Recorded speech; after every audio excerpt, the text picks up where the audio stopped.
semuanya, hari ini kita bakal menyelami salah satu kisah peradaban paling epik, mungkin yang paling berkelanjutan dalam sejarah manusia. Kita akan membahas 4.000 tahun peradaban Tiongkok. Nah, ini nih pertanyaan utamanya. Gimana caranya sebuah peradaban bisa bertahan selama 4.000 tahun? Maksud saya, di tengah jatuh bangunnya dinasti, invasi, revolusi, kok bisa mereka tetap ada? Yuk, kita coba bedah bareng-bareng. Oke, biar gampang, kita akan bagi perjalanan ini jadi 5 babak utama. Mulai dari awal mula kelahirannya di lembah sungai, sampai statusnya sekarang sebagai raksasa dunia. Oke, perjalanan kita mulai jauh ke belakang, lebih dari 4.000 tahun lalu. Bayangkan, di sepanjang tepian subur Sungai Kuning dan Sungai Yangtze. Disinilah semuanya bermula. Disinilah benih peradaban Tiongkok pertama kali ditanam. Nah, dinasti-dinasti awal inilah yang meletakkan fondasinya. Dinasti Shang misalnya, mereka meninggalkan kita bukti tulisan paling awal yang ditemukan di tulang oracle. Terus ada dinasti Zhou yang bertahan hampir 800 tahun. Gila kan? Itu rekor yang luar biasa banget. Nah, dinasti Zhou ini memperkenalkan sebuah konsep yang bakal jadi kayak software politik Tiongkok selama ribuan tahun. Namanya mandat langit atau Tiangming. Idenya gini, para penguasa itu dapat restu dari langit untuk memerintah. Tapi restu itu bisa dicabut kalau mereka korup atau nggak becus. Jadi kalau ada bencana alam besar kayak banjir atau gempa bumi, rakyat bisa mikir, wah ini pertanda langit udah nggak setuju lagi. Nah ini melegitimasi pemberontakan. Konsep ini yang menciptakan siklus dinasti. Naik, berkuasa, korup, lalu jatuh, digantikan yang baru. Dan di saat yang bersamaan muncullah para pemikir-pemikir hebat. Yang paling terkenal tentu saja Konfusius. Ide-idenya tentang etika, moralitas, dan bagaimana masyarakat seharusnya diatur, itu wah benar-benar jadi tulang punggung budaya dan pemerintahan Tiongkok sampai berabad-abad kemudian. Oke, dari para filsuf, kita lanjut ke babak berikutnya. Kita bakal lihat gimana ide-ide tadi membantu membangun kekaisaran besar pertama. Inilah momen di mana konsep Tiongkok sebagai satu negara yang utuh dan bersatu benar-benar jadi kenyataan. Pertama ada dinasti Qin. Mereka ini singkat banget umurnya dan terkenal kejam, tapi dampaknya luar biasa. Merekalah yang pertama kali menyatukan Tiongkok, menstandarisasi semuanya, mulai dari tulisan, mata uang, sampai hukum.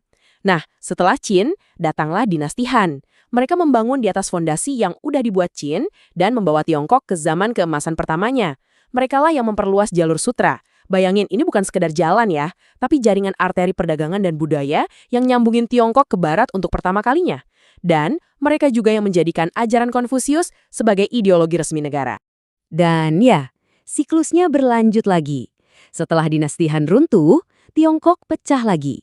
Terbelah selama ratusan tahun. Tapi, ide tentang Tiongkok yang bersatu itu nggak pernah mati, tetap hidup. Sampai akhirnya, dinasti Sui, yang juga berumur pendek, berhasil menyatukan negara ini lagi dan mempersiapkan panggung untuk zaman keemasan selanjutnya. Penyatuan kembali ini membuka jalan bagi sesuatu yang wah, luar biasa. Inilah dia dinasti Tang yang sering banget dianggap sebagai puncak, titik tertinggi peradaban Tiongkok. Kenapa dibilang puncak? Karena era Tang ini sangat kosmopolitan, terbuka banget. Ibu kotanya, Chang'an, itu kota terbesar di dunia pada masanya. Coba deh bayangkan, jalanannya ada pedagang dari Persia, biksu dari India, diplomat dari Korea, semua kumpul di satu tempat. Ini adalah masa keemasan puisi, seni, dan budaya Tiongkok yang pengaruhnya menyebar ke seluruh Asia. Oke, babak selanjutnya ini penuh dengan kontras yang tajam. Di satu sisi, ada inovasi teknologi yang luar biasa. Tapi di sisi lain, ada invasi dari luar dan perjuangan untuk merebut kembali kekuasaan. Kita masuk ke dinasti Song. Mungkin secara militer mereka nggak sekuat Tang. Tapi jangan salah, mereka ini adalah raksasa teknologi. Inovasi dari zaman Song ini benar-benar mengubah arah sejarah dunia loh. Coba pikirin deh, kompas yang jadi kunci era penjelajahan bangsa Eropa. Bubuk mesiu yang mengubah cara perang selamanya. Dan teknologi cetak yang bikin pengetahuan bisa menyebar luas jauh sebelum Gutenberg muncul di Eropa. Keempat penemuan besar ini, termasuk penyempurnaan pembuatan kertas, semuanya adalah buah kejeniusan dari era dinasti Song. Sayangnya, kehebatan teknologi Song ini nggak diimbangi kekuatan militer. Akhirnya, mereka ditaklukkan oleh bangsa Mongol di bawah pimpinan Kubilai Khan, yang kemudian mendirikan dinasti Yuan. Ini momen bersejarah karena untuk pertama kalinya seluruh Tiongkok diperintah oleh bangsa asing. Tapi apa yang terjadi selanjutnya? Yup, siklusnya berlanjut. Dinasti Ming berhasil menggulingkan bangsa Mongol, mengembalikan kekuasaan ke tangan etnis Han, memperkuat tembok besar, dan bahkan mengirim armada penjelajah raksasa di bawah Laksamana Zheng He sampai ke Afrika. Nah, sekarang kita sampai di titik balik yang sangat penting. Momen di mana era Kekaisaran Tiongkok berakhir dan era Tiongkok modern yang penuh gejolak dimulai. Dinasti terakhir, yaitu dinasti Qing, menghadapi apa yang bisa disebut perfect storm atau badai yang sempurna. Mereka kalah memalukan dalam perang candu melawan bangsa barat, intervensi asing makin menjadi-jadi, dan di dalam negeri pemberontakan besar meletus di mana-mana. Ibaratnya, kekaisaran ini dihantam dari luar dan digrogoti dari dalam. Dan akhirnya, pada tahun 1912, setelah lebih dari 2000 tahun, sistem kekaisaran runtuh. Dinasti terakhir tumbang. Ini benar-benar akhir dari sebuah era. Apa yang terjadi setelah itu? Kekacauan. Sebuah republik baru coba didirikan, tapi gagal. Negara ini malah terjerumus ke dalam perang saudara antara kaum nasionalis dan kaum komunis pimpinan Mao Zedong.